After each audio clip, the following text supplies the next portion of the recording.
and welcome back to another episode. So, you may have seen by the title, are video games art? Now, this is a question that's been bandied around for, well, decades by this point, and I think the most famous instance of people getting marginally offended over the idea that it wasn't was back in the day with Roger Ebert.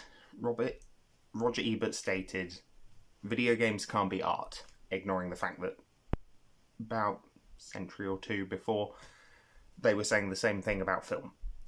A century or so before that, they were saying the exact same thing about books. The question really comes down to, what is art? And why can't one medium be art whilst every other one is? If you see what I mean. Songs can be art, films can be art, not reality television, but anything can be art and anything cannot, if you know what I mean. So I figured I'd talk about a few games today that I consider to be artistic, or that others consider to be artistic. Some of these aren't my favourites, to be fair. Some of them are. Some of them are some real hidden gems that I really, really enjoy. And some of these aren't games you typically call artwork or art-worthy. Basically, they do something different or they provoke an emotion. That's what art is to me. Art is whatever promotes or provokes either discussion or an emotional response. So, for example,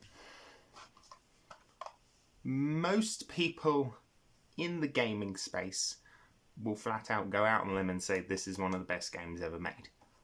I never really grew up with Ocarina of Time. I've never really found myself enjoying it, but from an artistic point of view, it takes kind of that concept of the big adventure and was one of the first games to really, really, really get it down.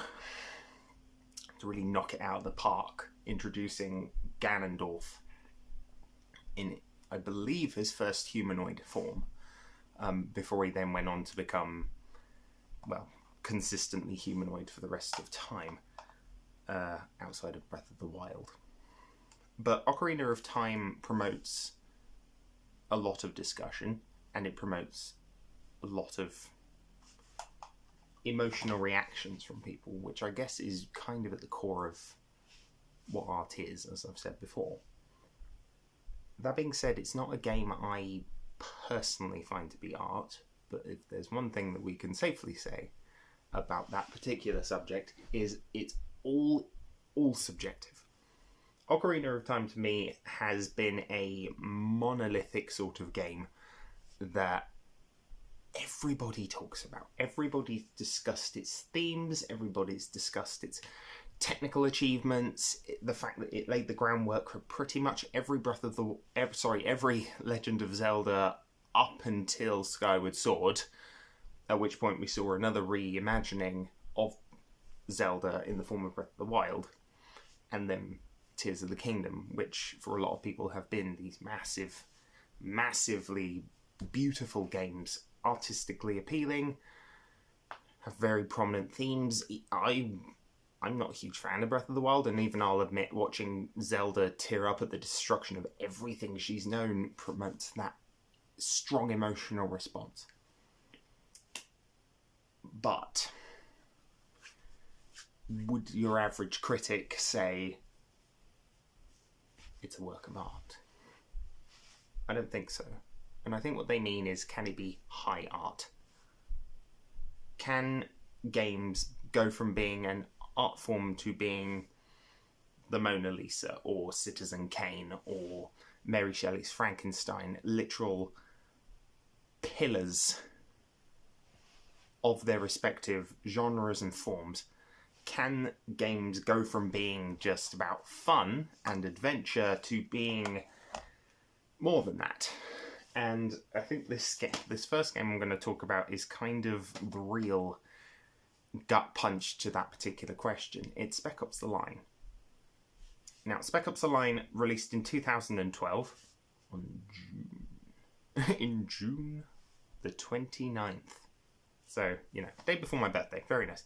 Remember that year. Good year for games. Not a game I picked up. This isn't a game I picked up until way, way later. And you know what? It's not necessarily a fun time. You'll hear a lot of comparisons to Heart of Darkness, to, I believe it's either Apocalypse Now or Platoon. Kind of really gritty, psychological, get in your head sort of pieces of artwork that kind of ask questions that really should be asked. For example, this came out of the height of Call of Duty's popularity. Modern military shooters were everywhere, and it was horrible. But then I heard about this game, and it went, you know what? This glorification of the military isn't a good thing. It's not a good thing. It's a bad thing. It's bad. It's peacekeeping. It was a critique of American peacekeeping in the Middle East, as they like to call it. Which, by all means, fine. Soldiers deserve all the respect in the world, but it's kind of those who send them there that should be questioned, and that's what this game kind of does. You've got a colonel who decided it'd be a really good idea to intervene in the middle of the biggest sandstorm that Dubai had ever seen, and all that really happened was his men split in half, started murdering each other, and then he shot himself because he couldn't handle the situation. The protagonist, who is not a hero, the protagonist, Mr. Walker, or Captain Walker, I suppose. Captain Walker heads into Dubai. He has one mission, which is ascertain there's life and then report back to base. He keeps going because he's determined to find Conrad and determined to find exactly what's been going on in there. And it's this slow disconnect of the game feeling insanely arcadey. The gameplay is insanely arcadey and it's fun, but then you've also got sections where you can open fire into a group of civilians and, of course, the white phosphorus scene, which even if you've heard it 1,000 times and you've seen videos, it's not the same as playing it.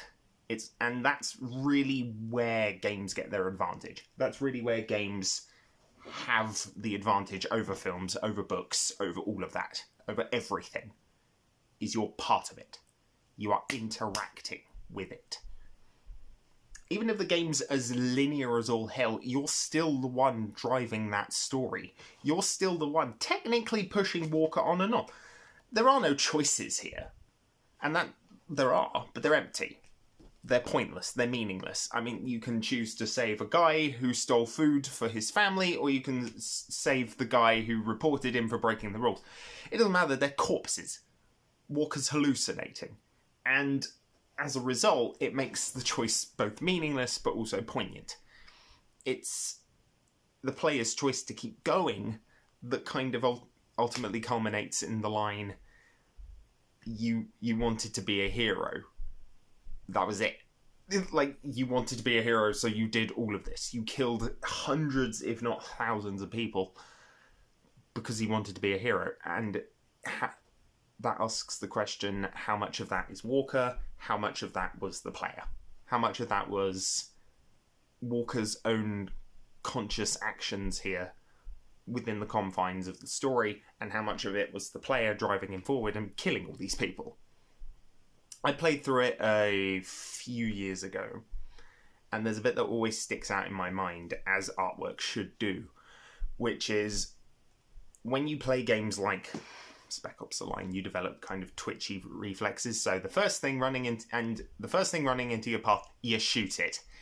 It was a woman, unarmed, just a civilian. I shot her square in the face, and I felt bad about it. She's a virtual construct, she doesn't exist, but I still felt bad about it, and that's what art should do.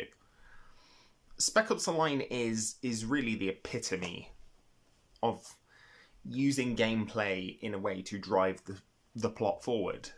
By contrast, you get other games that are more story-focused in that sense, but kind of skimp out on the gameplay. So, for example, you've got To the Moon. Now, I like this game. I haven't actually finished it. But I would consider it a work of art. It's poignant.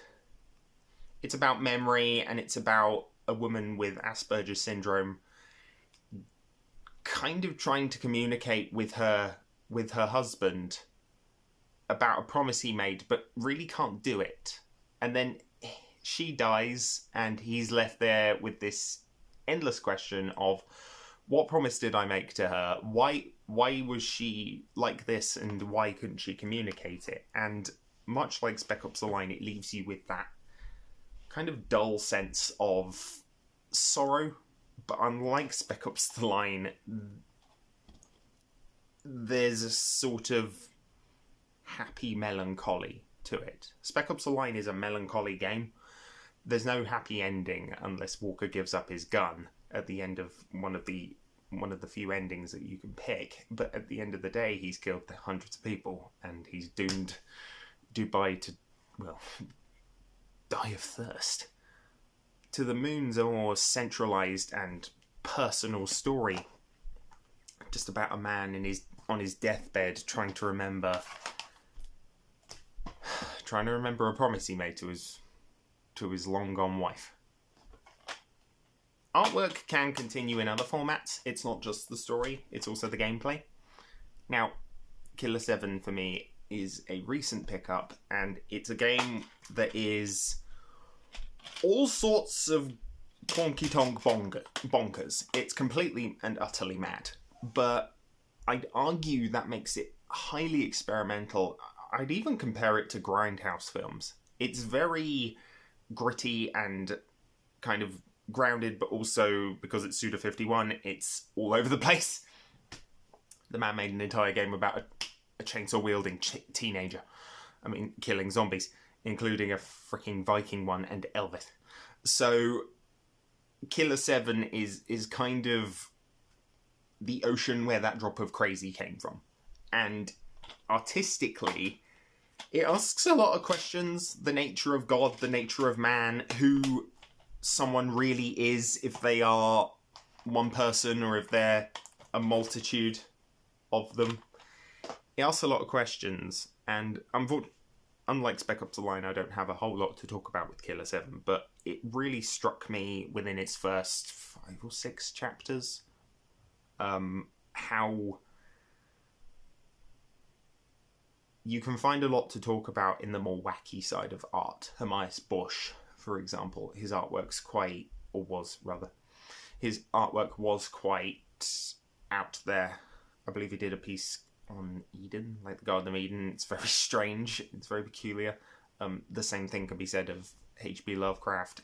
This kind of sort of bonkers style of artwork, or kind of disturbing in a lot of ways. I mean, there's a woman's head in a washing machine and it talks to you.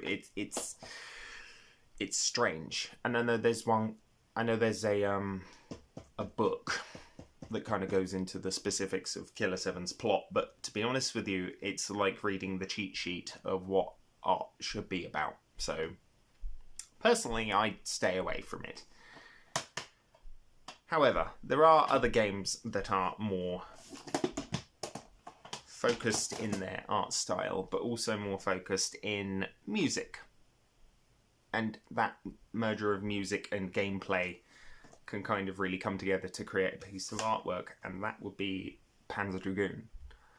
I love Panzer Dragoon. I finished the remake recently. It's very good. And the music in particular kind of elevates it from being your standard kind of space Harrier sort of game, this kind of on-rail shooter, to being a work of art. Like that the horn at the beginning whenever you open up the game to let you know it's kind of time to start, to flying over the ocean, shooting down all sorts of techno-organic creatures that could have been either insects or machines. It's very hard to tell, but that art style, that gameplay, and that music all kind of come together in this big mush, this big streamlined experience that kind of really sucks you in. It's more of an emotional style of artwork than it is, say,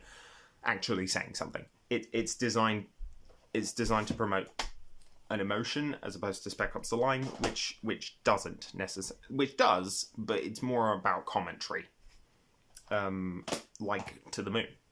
But again, whilst To the Moon uses its narrative and definitely not its gameplay, Panzer Dragoon uses its gameplay and its music to ridiculously good effect.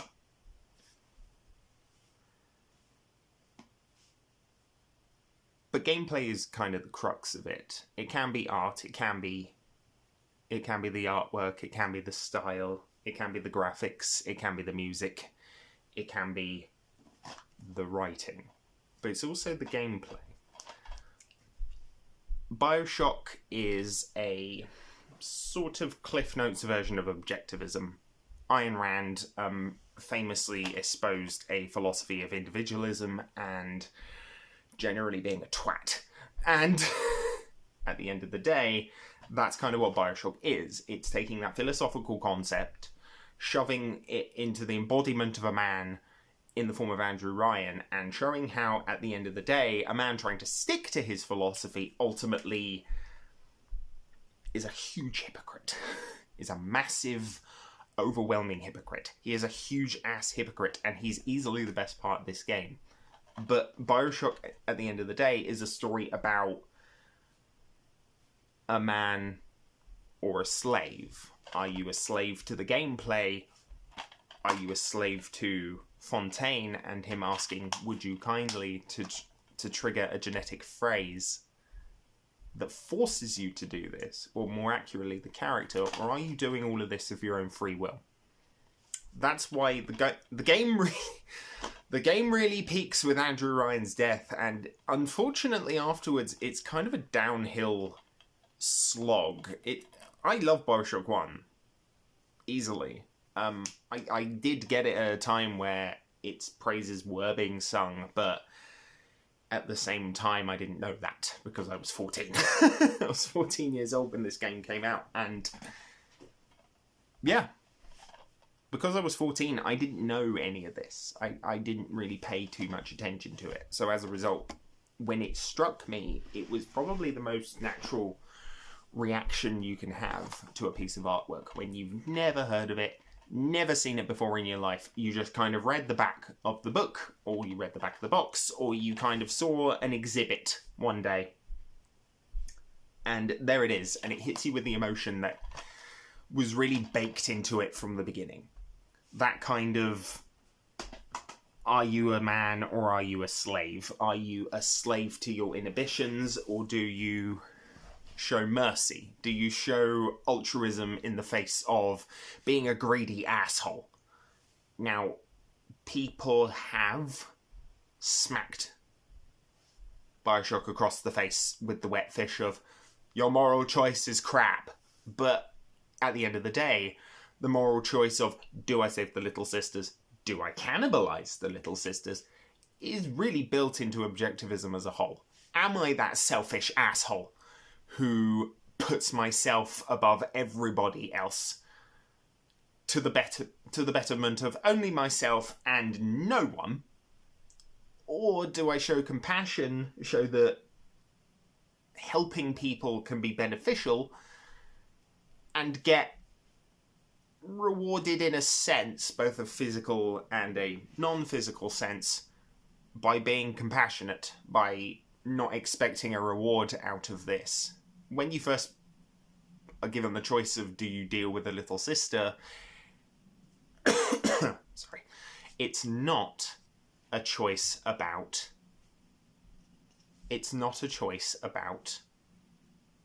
do I get more Adam? Do I get the rewards from more Adam? Oh, for saving little sisters. It's about, do I kill a child for my own benefit? Or do I spare her and not kill her for my own benefit? Do I become a monster or do I not?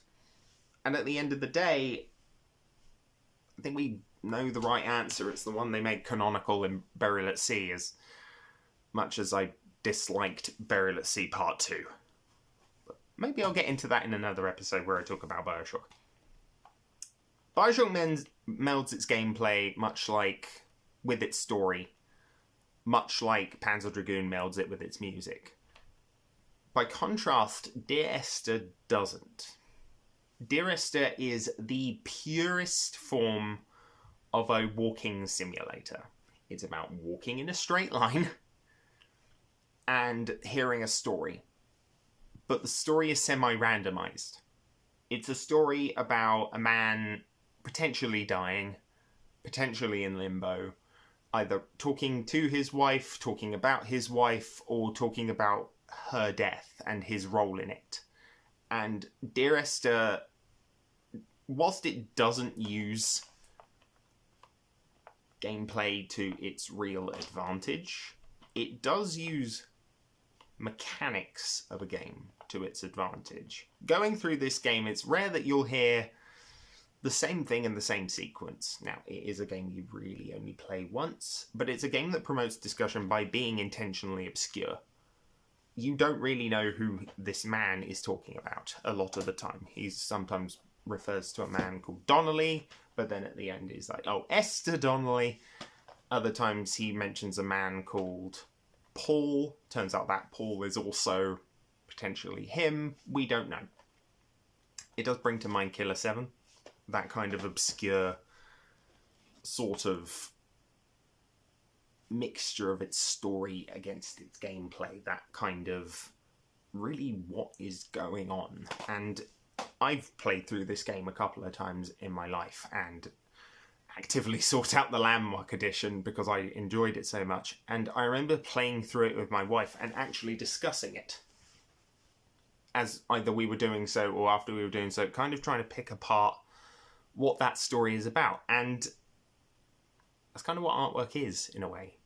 That's what art is. It's picking these things apart, bringing things together, kind of promoting that discussion. Not just that emotional centre, but also that discussion. By contrast, What Remains of Edith Finch is a game very much grounded in the emotional side of things. There is a hint of what is going on. Are they cursed?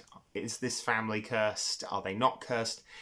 How much of it is the product of their own belief that they're cursed? That sort of thing. But this game hits very, very hard because it's about a family slowly dying out. It's about a family being slowly picked apart either by fate or just pure coincidence or just pure accident. And how much those stories perpetuated by the matriarch of the family really get to people. There's a bit where you play as a baby and the baby drowns in the bath, but you play through it like it's an adventure. Or you are taking photos on a hunting trip with Edith's mother, and she watches, and this picture is taken at the time her father gets bucked off a cliff by a deer that he thinks he's killed. Or you get the bit with Edith's brother where he's daydreaming and he's potentially schizophrenic, having dealt with the loss of his father and the loss of his brother and trying to struggle through that. Only to shove his head in a machine designed to cut the heads off fish. It's grim and it's visceral, and you really get that punch.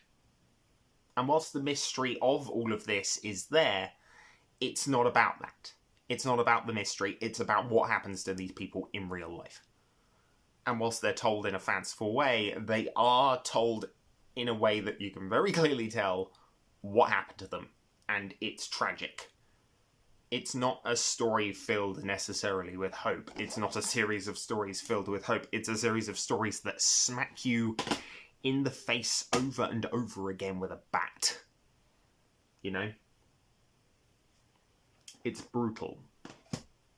But it's powerful. And I think that's kind of the important part of it.